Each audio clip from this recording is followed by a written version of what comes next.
தமிழகத்தின் கடன் 10 லட்சம் கோடி தாண்ட போகிறது. இது வளர்ச்சியா, தமிழகத்தை அடமானம் வைக்கக்கூடிய முயற்சியா? 2026 சட்டமன்ற தேர்தலுக்கு முன் திமுக அரசு தாக்கல் செய்துள்ள கடைசி பட்ஜெட் குறித்து திரு அண்ணாமலை அவர்கள் சரியான தரவுகளுடன் அலசி ஆராய்ந்து திமுக அரசாங்கத்தை கிழித்து தொங்கவிட்டிருக்கிறார். விளம்பர மாடல் அரசின் இந்த பட்ஜெட் தமிழகத்திற்கான பட்ஜெட் அல்ல, அவர்களின் சுய புராண பட்ஜெட் என அவர் சொல்வது ஏன்? வாங்க இந்த வீடியோவில் பார்க்கலாம். அதற்கு முன்பாக நமது சேனலை சப்ஸ்கிரைப் செய்து கொள்ளுங்கள். வீடியோவை முழுமையாக தொடர்ந்து பாருங்கள். அன்பு தமிழ் நெஞ்சங்களுக்கு அன்பு வணக்கம். திமுக அரசாங்கத்தின் கடைசி பட்ஜெட் நேற்று தமிழக சட்டசபையில் தாக்கலானது. அது குறித்து திரு அண்ணாமலை அவர்கள் பேசியிருக்கிறார். அவர் பேச்சின் முதல் அடியே திமுக அரசாங்கத்தின் கடன் குறித்து தான் பேசியிருக்கிறார். 2021 ஆட்சிக்கு வந்தவுடன் எவ்வளவு கடன் இருக்கிறது என்று நிதிநிலை அறிக்கை வெளியிட்டீர்களே, இன்று கடன் 2 மடங்கு அதிகமாகியிருக்கிறது. அதில் உருப்படியாக ஒரு திட்டமாவது செயல்படுத்தி இருக்கிறீர்களா? எப்படி கடன் இந்த அளவிற்கு அதிகமானது என்ற ஒரு கேள்வியை எழுப்பியிருக்கிறார். ஒவ்வொரு தமிழர்களின் தலையிலும் லட்சக்கணக்கில் கடனை சேர்த்து வைத்திருக்கிறீர்களே, இந்த கடனை யார் அடைப்பார்கள்? வருங்கால சந்ததிக்கு சொத்து சேர்க்க வைக்க விட்டாலும் கடன் சேர்த்து வைக்காமல் சென்றால் நல்லது என்று திமுக அரசாங்கத்தை கடுமையாக சாடியிருக்கிறார் திரு அண்ணாமலை அவர்கள்.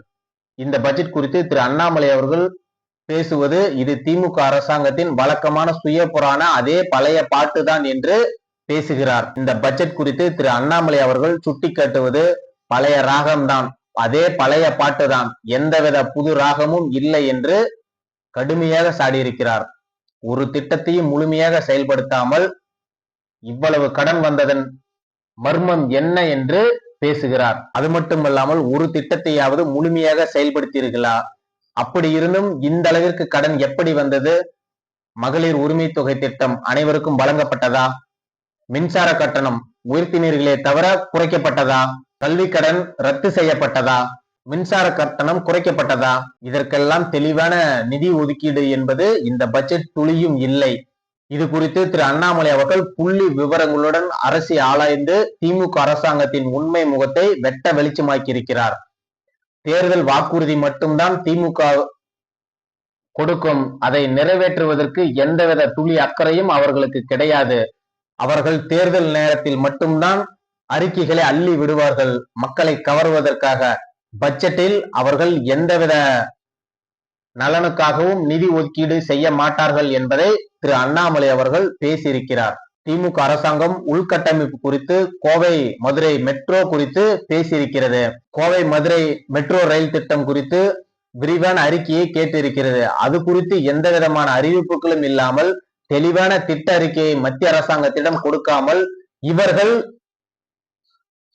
வீண் வெற்று விளம்பர அரசியல் செய்கிறார்கள் என்பதை, அது குறித்து பட்ஜெட்டுக்கு எந்தவித வாக்குறுதிகளை மட்டும் அளித்துவிட்டு பட்ஜெட்டுக்கு நிதி ஒதுக்காமல் இவர்கள் செயல்படுகிறார்கள் என்று திரு அண்ணாமலை அவர்கள் திமுக அரசாங்கத்தை கிண்டல் அடித்திருக்கிறார்.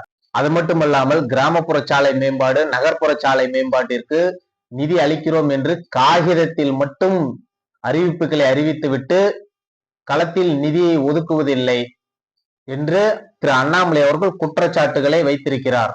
அது மட்டுமல்லாமல் திரு அண்ணாமலை அவர்கள் தங்கம் தென்னரசு அவர்கள் பட்ஜெட் வாசிப்பு குறித்து கடுமையாக சாடியிருக்கிறார்.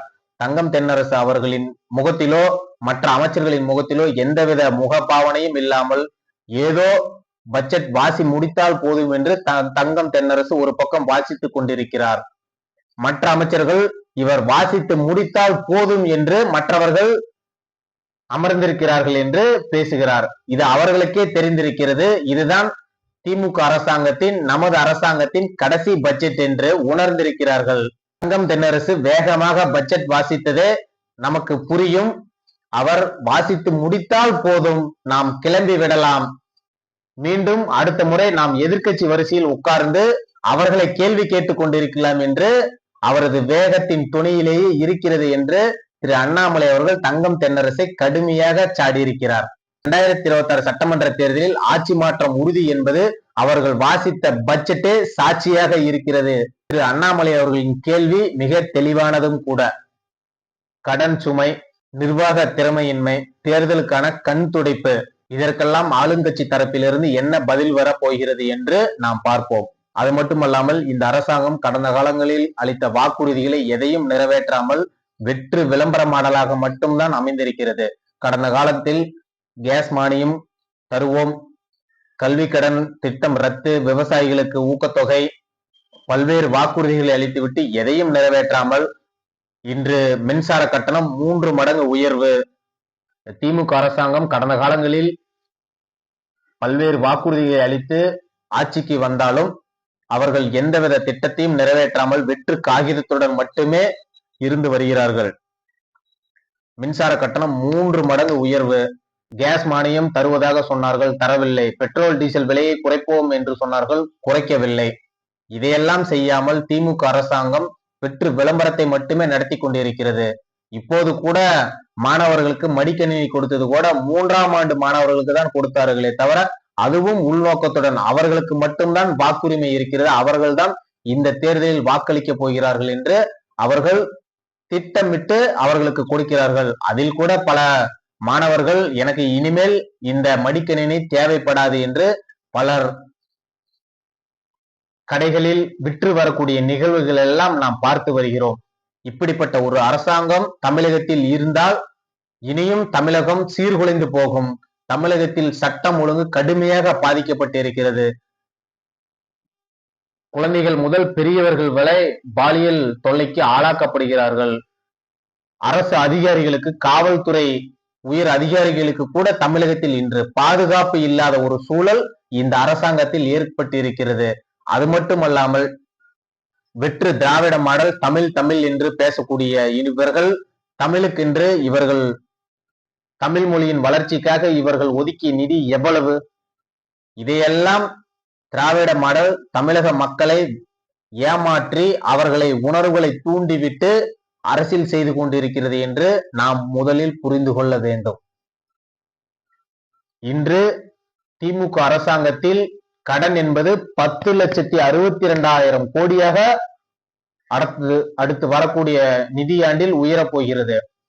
இவர்கள் ஆட்சிக்கு வருவதற்கு முன் 4 லட்சம் கோடியாக இருந்த கடன் இன்று 10 லட்சம் கோடியாக ஆகியிருக்கிறது. 5 ஆண்டுகளில் கிட்டத்தட்ட 5 லட்சம் கோடி ரூபாய் கடனை உயர்த்தி இருக்கிறார்கள். இதற்கு முழுமையாக எந்தவித திட்டங்களும் இல்லை. இளைஞர்களுக்கு வேலை வாய்ப்பு இல்லை, எங்கும் தொழிற்சாலைகள் புதிதாக தொடங்கவில்லை.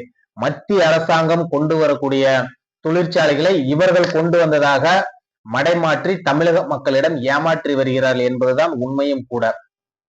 இன்று தோழி விடுதி குறித்து முதல்வர் ஸ்டாலின் அவர்கள் எல்லாம் பேசுகிறார்கள். அதற்கு வரக்கூடிய நிதி கூட மத்திய அரசாங்கம் கொடுக்கக்கூடிய நிதிதான்.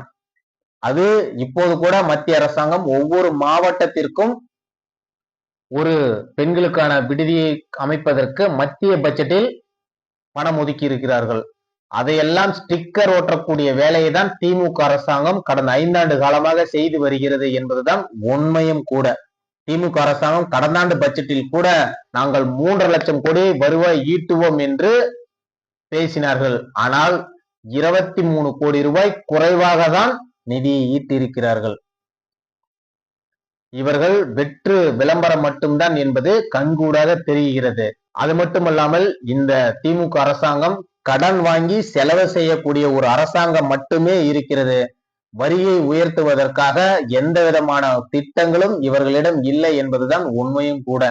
தமிழ்நாட்டில் உயர்கல்வி மாணவர்கள் அதிகம், மற்ற மாநிலங்களை காட்டிலும் தமிழகத்தில் அதிக சதவீதம் என்று மார்த்தெட்டிக் கொள்ளும் கூடிய திமுக உயர்கல்வி மேம்பாட்டிற்காக கொடுக்கப்பட்ட நிதி எவ்வளவு தெரியுமா? வெறும் 11 கோடி ரூபாய் மட்டும்தான். 11 கோடி ரூபாயை வைத்துக் கொண்டு உயர்கல்வியை எப்படி இவர்கள் மேம்படுத்த போகிறார்கள்? நாம் சிந்தித்து பார்க்க வேண்டும். அது மட்டுமல்லாமல் மத்திய அரசாங்கம் விஸ்வகர்மா திட்டத்தை கொண்டு வந்த போது திரு ஸ்டாலின் அவர்கள் அதை தடுத்து நிறுத்தினார். அப்போது கணினியில் பதிவு செய்யப்பட்ட விண்ணப்பங்கள் மட்டும் தமிழகத்தில் 8 லட்சம் விண்ணப்பங்கள் பதிவு செய்யப்பட்டது. அதையும் ஸ்டாலின் ரத்து செய்து விட்டார். நாங்களே கலைஞர் பெயரில் ஒரு திட்டத்தை கொண்டு வந்து செயல்படுத்துகிறோம் என்று பேசினார். சரி என்று மத்திய அரசாங்கம் ஒதுங்கி கொண்டது. ஆனால் இன்று அந்த திட்டத்தில் பதிவு செய்யப்பட்டவர்கள் வெறும் 28,000 பெயர் மட்டுமே.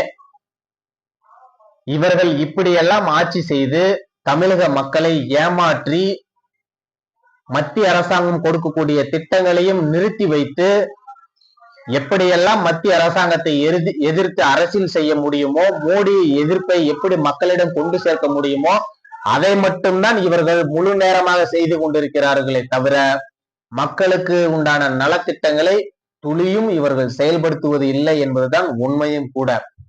இந்த பட்ஜெட் என்பது வெறும் ஒப்புக்கு சப்பானியாக ஒரு பட்ஜெட்டை போட்டு இருக்கிறார்கள் என்று திரு அண்ணாமலை அவர்கள் கடுமையாக சாடியிருக்கிறார். திரு அண்ணாமலை அவர்கள் தமிழகம் எங்கும் திமுகவினர் முட்டை போஸ்டரை ஒட்டினார்கள்.